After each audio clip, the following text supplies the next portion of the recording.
Alhamdulillah Allah perkenankan kita memasuki tanggal 2 Syawal.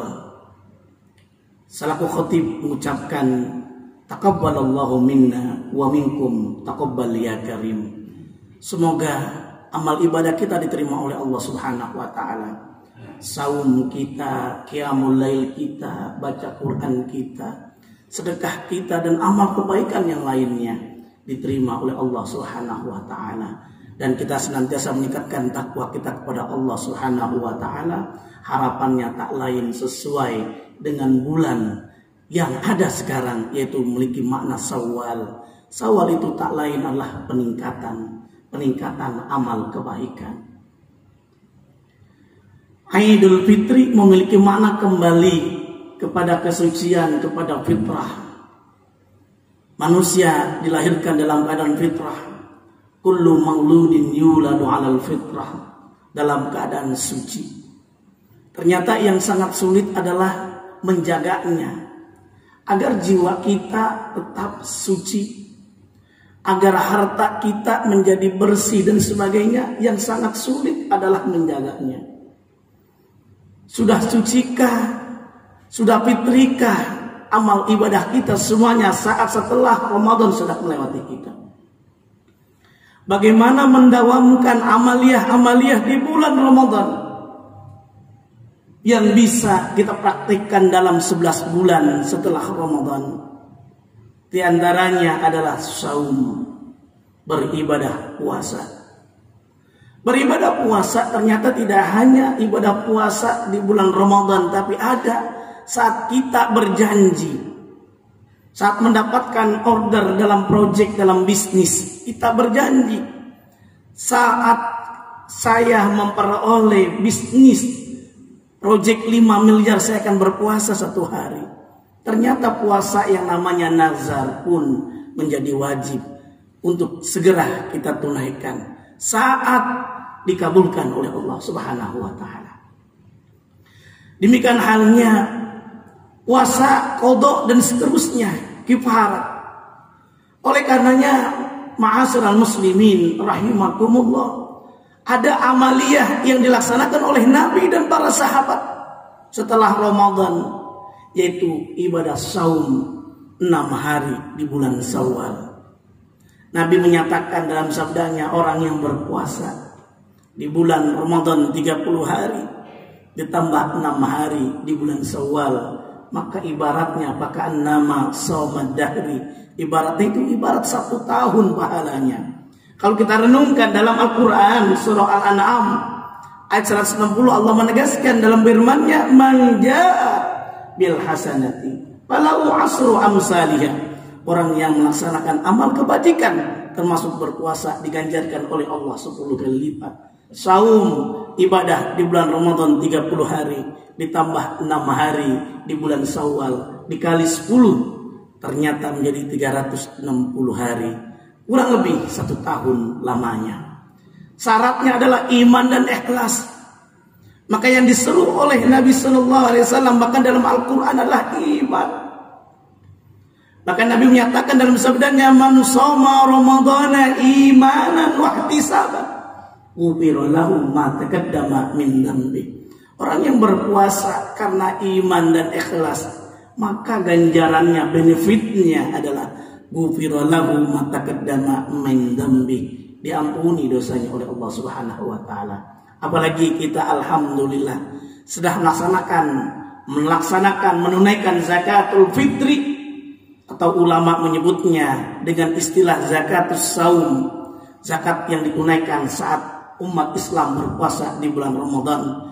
Bahkan orang menyebutnya namanya zakatu Ramadan, zakat yang mensyaratkan para ulama, yaitu yang pertama jaa Ramadan, datang bulan Ramadan, ila Idul Fitri, sampai kepada Idul Fitri. Apa manfaatnya?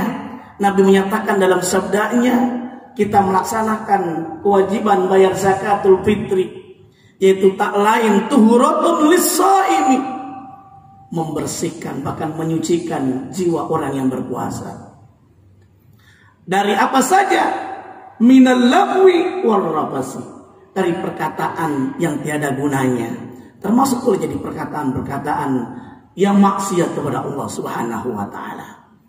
Kita alhamdulillah Ramadan sudah melewati, sampai-sampai sahabat Rasulullah menangis karena sudah dilewati dengan bulan Ramadan. Bahkan Nabi menyatakan dalam sabdanya, "Lau ta'lamu ummati ma fi Ramadan la tamannau kulluha sanah Ramadan."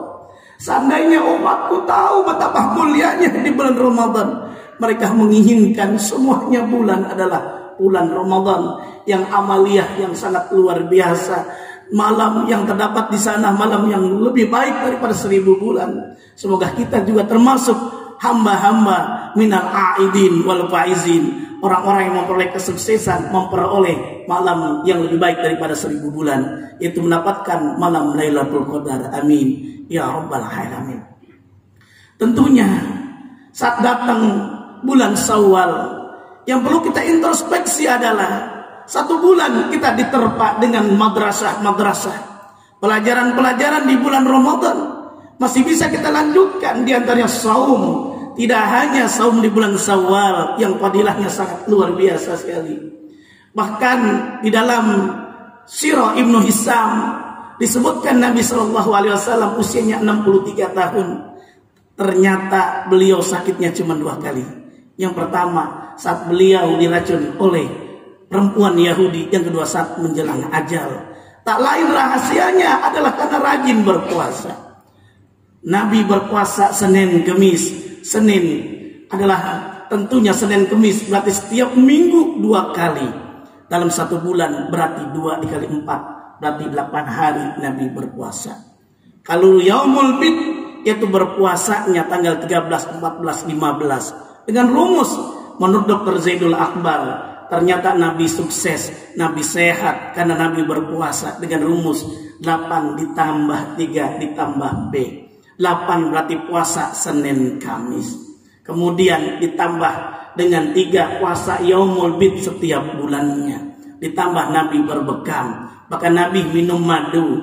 Nabi juga senantiasa habbatus sauda, mengkonsumsi habbatus sauda. Nabi berolahraga, pola pikirnya senantiasa berzikir kepada Allah Subhanahu wa taala.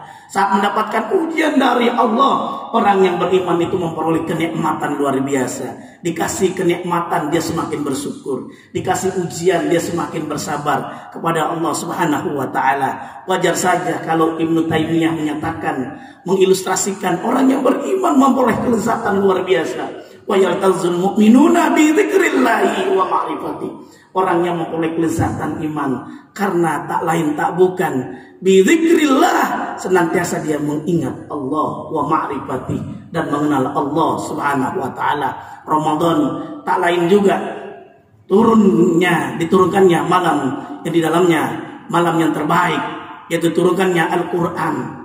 Saat Ramadan kita alhamdulillah sudah mengkhatamkan Al-Quran. Ada yang 1 kali khatam, 2 kali, bahkan lebih dari 3 kali sampai 10 kali.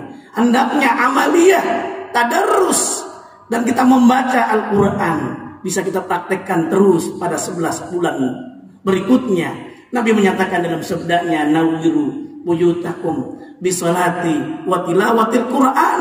Cahayailah rumahmu dengan sholat, dengan baca Al-Quran, sehingga orang yang baca Quran yakin akan memperoleh ketenangan. Ala bi dzikrillahi tatma'innul qulub. Ketahuilah dengan berzikir, baca Quran, hati memperoleh ketenangan yang sangat luar biasa sekali. Bahkan kalau kita sering berzikir, kita sering baca Al-Quran, kita bermunajat, berdoa kepada Allah dalam hati saja, maka dijanjikan oleh Allah, ud'uni astajib lakum. Berdoalah kamu sekalian, pasti akan aku kabulkan. Padahal kita belum menengadahkan tangan kita. Apa rahasianya? Karena hati kita langsung on kepada Allah Subhanahu wa taala. Jiwa raga kita langsung nyambung, sehingga dengan demikian apapun yang kita minta, maka ada cahaya Allah Subhanahu wa taala namanya nurani. Kita menjalankan perintah Allah, mencari rezeki yang halal. Bahkan di dalam Al-Quran surah Al-Baqarah disebutkan tujuan kita berpuasa tidak hanya bertakwa tapi bersyukur. Walitukmilul iddata walitukabbirullaha ala ma hadakum wa la'allakum tashkurun. Konsep bersyukur itu nikmat rasanya. Saat kita mau berbuka puasa ada kebahagiaan, happiness. Nabi menyatakan lis-shaimi farhatun inda iftarihi wa farhatun inda liqa'i rabbih. Ada dua kebahagiaan orang yang berpuasa. Yang pertama, saat dia berbuka, dia semakin bersyukur. Padahal baru meneguk dengan air seteguk saja, makan dengan kurma atau makanan yang lainnya, ternyata nikmat, rasanya bersyukur. Tiada ada umat Islam yang lebih bersyukur saat dia berbuka puasa. Nikmat Allah berikan, nikmat. Bayangkan kita tidak makan dari subuh saja sampai maghrib, terasa luar biasa. Ternyata karena iman, walaupun berat berpuasa tapi tidak lelah, karena konsepnya adalah lillah, karena Allah Subhanahu wa taala. Kita berpuasa walaupun ada juga sahabat kita yang berpuasanya di negara lainnya, di Eropa, mereka boleh jadi berpuasa ada yang 17 jam, 18 jam, sampai lebih dari 20 jam. Mereka tidak terasa berat karena ada iman, ada keikhlasan dalam hatinya. Membaca Al-Quran ternyata bisa dipraktekkan karena iman dan ikhlas. Ternyata tidak hanya di bulan Ramadan, kita bisa praktekkan dalam kehidupan sehari-hari 11 bulan berikutnya. Kita termasuk bersedekah. Bahkan dalam Al-Quran disebutkan tujuan kita adalah bertakwa. Bagaimana cara memperoleh derajat takwa? Dalam surah Ali Imran ayat 133 sampai ayat 134 dikasih resep kita oleh Allah Subhanahu wa taala. Kalau kita ingin memperoleh derajat takwa, yang disiapkan surga untuk orang yang bertakwa, uiddat lil muttaqin.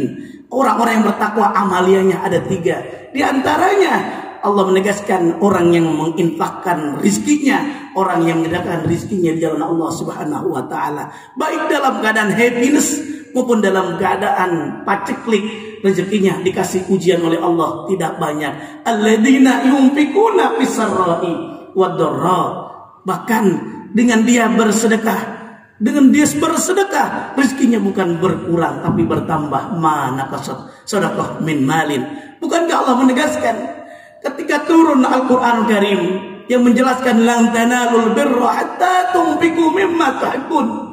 Dalam asbabun nuzul fi lubabin nukul disebutkan ternyata para sahabat berlomba-lomba dengan bersedekah, dengan rezekinya yang terbaik. Tidak hanya di bulan Ramadan, pada bulan-bulan yang lainnya bisa dimanfaatkan untuk kesejahteraan masyarakat, bisa dimanfaatkan untuk kemakmuran masjid, pondok pesantren dan lain sebagainya, sehingga nikmat rasanya masjid berdaya, jamaah menjadi sejahtera. Ala kulli hal disebutkan dalam Al-Quran ternyata dengan bersedekah luar biasa memperoleh rizki. Bahkan kalau kita diuji oleh Allah, rezeki kita tidak banyak, maka suruh bersedekah. Wa man qudira alaihi rizquhu falyunfiq mimma ataallah la yukallifullahu nafsan illa ma ataha sayaj'alallahu ba'da usri yusra.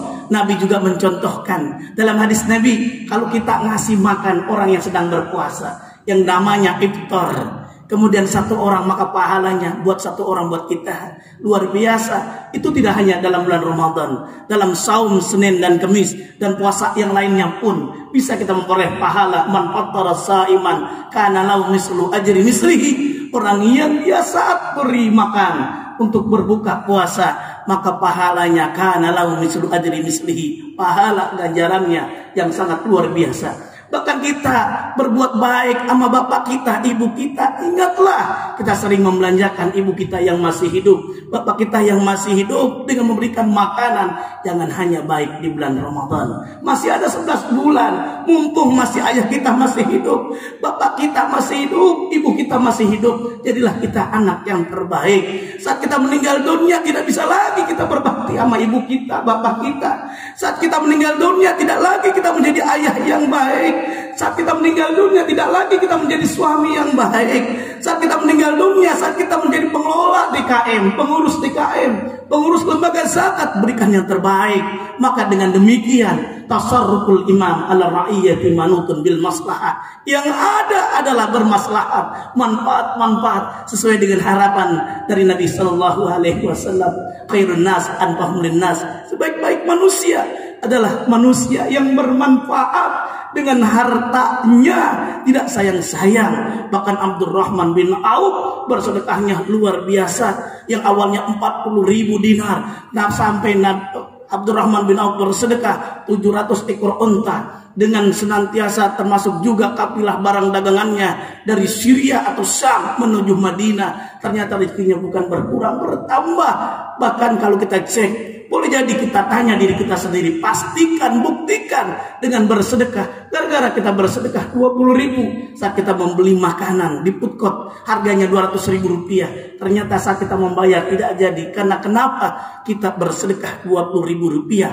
Boleh jadi banyak juga yang bersedekah 500.000 rupiah, 1 juta, bahkan sampai jutaan rupiah. Ternyata miliaran orderan project dengan sendirinya dari Allah Subhanahu wa taala. Karena janji Allah Subhanahu wa taala diganjarkan 10 kali lipat, 700 kali lipat, bahkan terserah Allah Subhanahu wa taala. Wallahu yudha'ifu liman yasha. Yakinlah hadirin, mumpung kita masih sehat, harta yang kita miliki dari gajian yang kita miliki tersebut, janganlah hanya kita makan saja, kita minum saja, mohon maaf, hanya menjadi kotoran semata.